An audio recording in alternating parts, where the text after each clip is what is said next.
ഭരണത്തിലിരിക്കുമ്പോൾ എല്ലാ തട്ടിപ്പിനും അഴിമതിക്കും കൂട്ടുനിൽക്കുകയും പ്രതിപക്ഷത്താവുമ്പോൾ ആദർശ പരിവേഷമണിഞ്ഞ് എതിർക്കുകയും അക്രമം നടത്തി ജനങ്ങളെ ഭീഷണിപ്പെടുത്തുകയുമാണ് സിപിഎമ്മിന്റെയും പോഷക സംഘടനകളുടെയും പതിവ് പരിപാടി.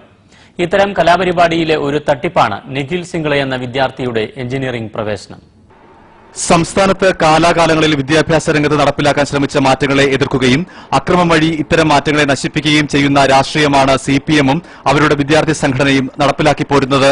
80കളിൽ ദേശീയ വിദ്യാഭ്യാസ നയത്തിന്റെ ഭാഗമായി പ്രീ ഡിഗ്രി വിദ്യാഭ്യാസം കോളേജുകളിൽ നിന്ന് അടർത്തി മാറ്റി സ്കൂളിലേക്ക് മാറ്റുന്നതിനെ എതിർക്കുകയും കോടിക്കണക്കിന് രൂപയുടെ പൊതുമുതൽ അക്കാലത്ത് നശിപ്പിക്കുകയും ചെയ്തു. പാവപ്പെട്ട നൂറുകണക്കിന് വിദ്യാർത്ഥികളുടെ മാർക്ക് ലിസ്റ്റുകളാണ് SFI എന്ന കേരള യൂണിവേഴ്സിറ്റിയിൽ തീയിട്ട് നശിപ്പിച്ചത്. 87ൽ ഇടതുമുന്നണി അധികാരത്തിൽ വന്നപ്പോൾ ഇതേ നയം +2 സമ്പ്രദായമായി നടപ്പിലാക്കി. 1991ൽ സഹകരണ മേഖലയിൽ കണ്ണൂരിലെ പരിയാരത്ത് ആരംഭിച്ച സഹകരണ മെഡിക്കൽ കോളേജിനെതിരെ അക്രമസമരം അഴിച്ചുവിട്ടു. കൂത്തുപറമ്പിൽ 5 ചെറുപ്പക്കാരെ പോലീസ് വെടിവെച്ചു കൊന്നു.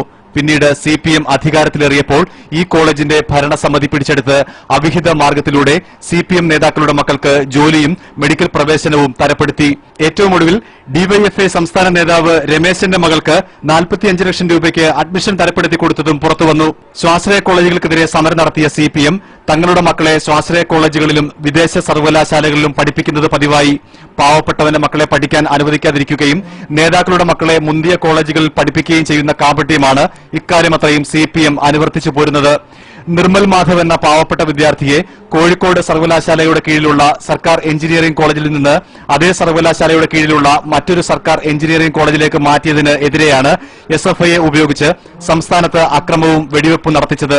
അന്യസംസ്ഥാനത്ത് കോഴ നൽകി സ്വകാര്യ കോളേജിൽ പഠിച്ചിരുന്ന ഉന്നത പോലീസ് ഉദ്യോഗസ്ഥന്റെ മകനെ സർക്കാർ കോളേജിൽ അച്യുതാനന്ദൻ സർക്കാരിന്റെ കാലത്ത് പ്രവേശിപ്പിച്ചതിനെക്കുറിച്ച് സിപിഎമ്മിന് മിണ്ടാട്ടമില്ല.